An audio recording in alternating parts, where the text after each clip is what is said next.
اعوذ باللہ من الشیطان الرجیم بسم اللہ الرحمن الرحیم۔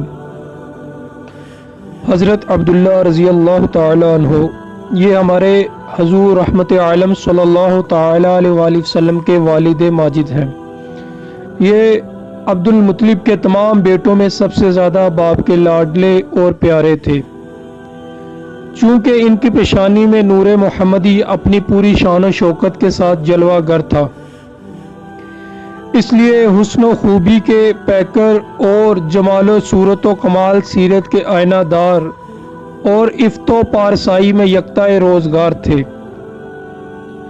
قبیلہ قریش کی تمام عورتیں ان کے حسن و جمال پر فرفتہ اور ان سے شادی کی خواہشگار تھیں، مگر عبد المطلب ان کے لیے ایک ایسی عورت کی تلاش میں تھے جو حسن و جمال کے ساتھ ساتھ حسب نسب کی شرافت اور افت و پارسائی میں بھی ممتاز ہو۔ عجیب اتفاق کہ ایک دن حضرت عبداللہ رضی اللہ تعالیٰ عنہ شکار کے لیے جنگل میں تشریف لے گئے تھے۔ ملک شام کے یہودی چند علامتوں سے پہچان گئے تھے کہ نبی آخر الزماں کے والد ماجد یہی ہیں۔ چنانچہ ان یہودیوں نے حضرت عبداللہ رضی اللہ تعالی عنہ کو بارہا قتل کر ڈالنے کی کوشش کی۔ اس مرتبہ بھی یہودیوں کی ایک بہت بڑی جماعت مسلح ہو کر اس نیت سے جنگل میں گئی کہ حضرت عبداللہ رضی اللہ تعالی عنہ کو تنہائی میں دھوکہ سے قتل کر دیا جائے، مگر اللہ تعالیٰ نے اس مرتبہ بھی اپنے فضل و کرم سے بچا لیا۔ عالم غیب سے چند ایسے سوار نگاہ نمودار ہوئے جو اس دنیا کے لوگوں سے کوئی مشابہت ہی نہیں رکھتے تھے۔ ان سواروں نے آ کر یہودیوں کو مار بھگایا اور حضرت عبداللہ رضی اللہ تعالی عنہ کو باحفاظت ان کے مکان تک پہنچا دیا۔ وہ بن مناف بھی اس دن جنگل میں ہی تھے اور انہوں نے اپنی آنکھوں سے یہ سب کچھ دیکھا، اس لیے ان کو حضرت عبداللہ رضی اللہ تعالی عنہ سے بے انتہا محبت و عقیدت پیدا ہو گئی اور گھر آ کر یہ عزم کر لیا کہ میں اپنی نور نظر حضرت آمنہ رضی اللہ تعالی عنہا کی شادی حضرت عبداللہ رضی اللہ تعالی عنہ ہی سے کروں گا۔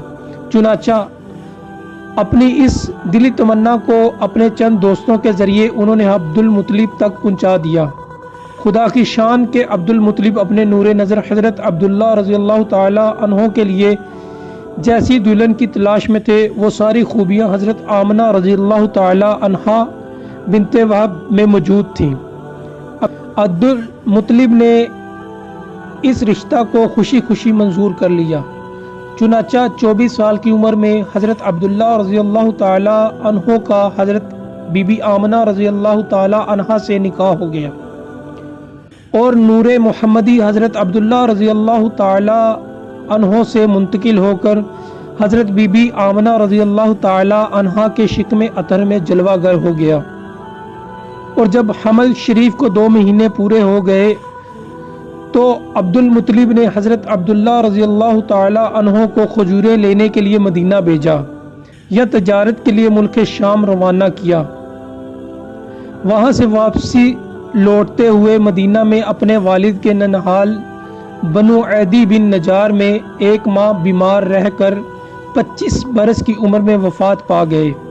روایت ہے کہ حضرت عبداللہ رضی اللہ تعالی عنہ کی وفات پر فرشتوں نے غمگین ہو کر بڑی حسرت کے ساتھ یہ کہا کہ الہی عز و جل تیرا نبی یتیم ہو گیا۔ حضرت حق نے فرمایا کیا ہوا، میں اس کا حامی و حافظ ہوں۔ حضرت عبداللہ رضی اللہ تعالی عنہ کا ترکہ ایک لونڈی ایمن جس کا نام برکہ تھا، کچھ اونٹ کچھ بکریاں تھیں، یہ سب ترکہ حضور سرور عالم صلی اللہ تعالی علیہ وسلم کو ملا۔ ایمن بچپن میں حضور اقدس صلی اللہ تعالی علیہ وآلہ وسلم کی دیکھ بھال کرتی تھی، کھلاتی، کپڑا پہناتی، پرورش کی پوری ضروریات مہیا کرتی۔ اس لیے حضور اقدس صلی اللہ تعالی علیہ وآلہ وسلم تمام عمر ایمن کی دل جوئی فرماتے رہے۔ اپنے محبوب غلام حضرت زید بن حارث رضی اللہ تعالی عنہ سے ان کا نکاح کرا دیا اور ان کے شکم سے حضرت اسامہ رضی اللہ تعالی عنہ پیدا ہوئے۔